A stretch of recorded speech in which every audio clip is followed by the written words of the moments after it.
So if you want the best decks to climb to Legend guaranteed, these are the decks for you. I'm going to give you 7 decks along with how to play them and a brief mulligan strategy. So let's jump into it with Aggro Druid. Aggro Druid is arguably the best deck in the game right now if you're not in top 1000 Legend. In every single rank, it has the highest win rate, so try this deck. It's really effective. Mulligans for this deck are basically these main cards. Peasant, Vibrant Squirrel, the Razormane Battle Guard, and the Oracle of Elune. You want those 4 cards every time, and if you have the coin or you already have Razormane Battle Guard, you can keep 1 taunt minion like Bone Chew Brawler, it's okay. And the idea of this deck is to just play minions every single turn. If you ever get a wide board, basically play composting on it so you can refill your hand, and then also go for the Elune, Razormane, Greybow combo on turn 6 if you don't have a great early game hand. I hope you guys enjoyed the video, and if you do, feel free to like, comment, subscribe. It helps me out a ton, and it's free. And also, check out the follow-up video that's coming out tomorrow, and my other channels in the description.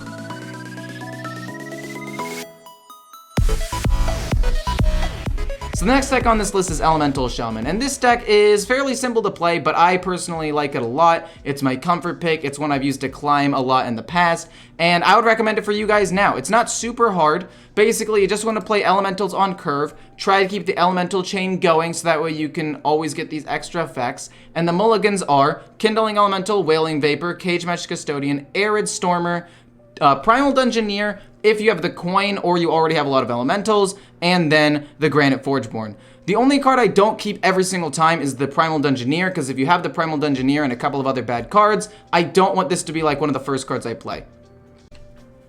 The next deck on this list is one that I have been preaching about for a long time, and that is Deathrattle Demon Hunter, and it's finally seeing a little more play and getting a little bit more respect. Honestly, this is the 3rd highest win rate deck in Diamond through Legend, and I've been saying it's been good for months, and it has been good. It hasn't been this good, it's more been middle of the pack tier 2, but everybody who's playing these Quest Demon Hunters, everybody who's playing Fell Demon Hunter, or like OTK Il'gynoth, everybody forgot about this deck. So I'd bring it out every now and then. I played a couple of videos of it, and I'd have really good win rates. I'd go like 7-3, climb a pretty decent amount, and say, yeah, this deck is good, and that has not changed. It's still an extremely powerful deck, where basically you want to just play as many Deathrattle minions as you can, so that way they summon more, and then late game you finish off your opponent with Death Speaker or Illidari Inquisitor, and it's even better if you can get them reduced in cost with the Skull of Gul'dan. Mulligans for the deck are Tusk Piercer, Razorboar, along with Razorfen Beastmaster, and then I like keeping Devouring Ectoplasm because it's just one of the most efficient units to get on the board because its Deathrattle summons an extra 2/2. Into Mage, you can keep Cult Neophyte on Far Watchpost if you want, and then Skull of Gul'dan if it's on the far left side. Next deck on this list is Face Hunter. Face Hunter is a really simple deck. There's not really much to it. It just goes Smork. It's the deck I became known for when I was doing my initial free-to-play to Legend series. I picked up Face Hunter. This was like 2 years ago, and it has remained a staple in the meta ever since its creation, like at the beginning of time. It's a really strong deck because you have a lot of damage from spells like Quick Shot, Aim Shot, Piercing Shot, obviously your hero power.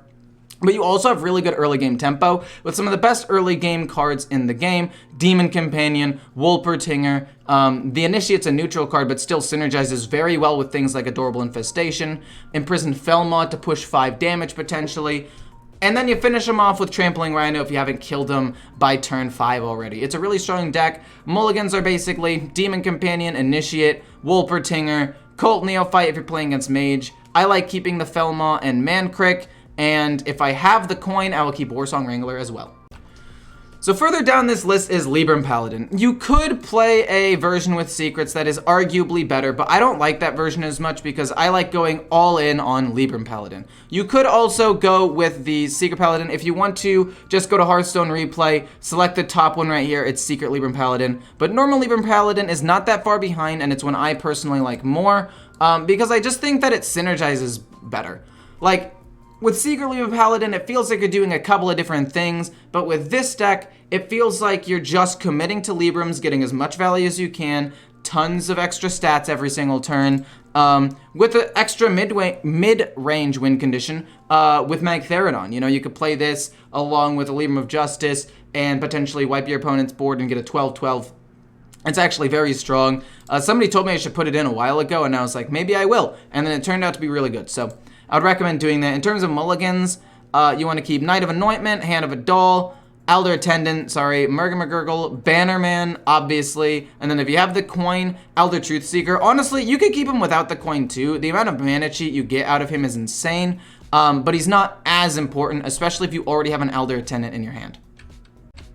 So the next deck on this list is Quest Mage. I call it Antonidas Mage because I ran Antonidas in it, and that's because it does really, really, really well into the mirror match. Now you might not realize this, but Quest Mage doesn't play a lot of minions. So if you play a card that shoots 3 fireballs at someone, and there are no minions to soak up any of the attacks, you're doing 18 damage right to the opponent's face.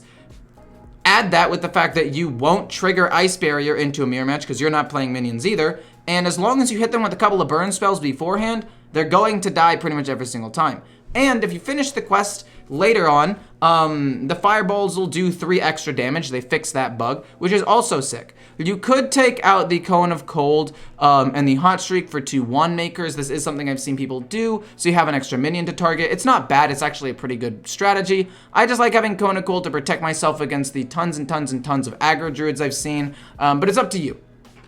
Mulligans for this deck, I paused for a second, are going to probably be like Brain Freeze to help you because it's one of your early frost spells. Obviously the quest. Ruined Orb's really good, and Cantor's Flow is obviously really good. I like keeping Arcane Intellect, and if you have the coin, I keep Refreshing Springwater as well. And last but not least is Quest Warrior. You could play Quest Warrior 2 different ways. You can play it the tempo way, which I talked about in my last video, or you could play it the more control style. Both of them will be in the description. I'm just gonna give you the tempo one because that's the one I have on hand right now.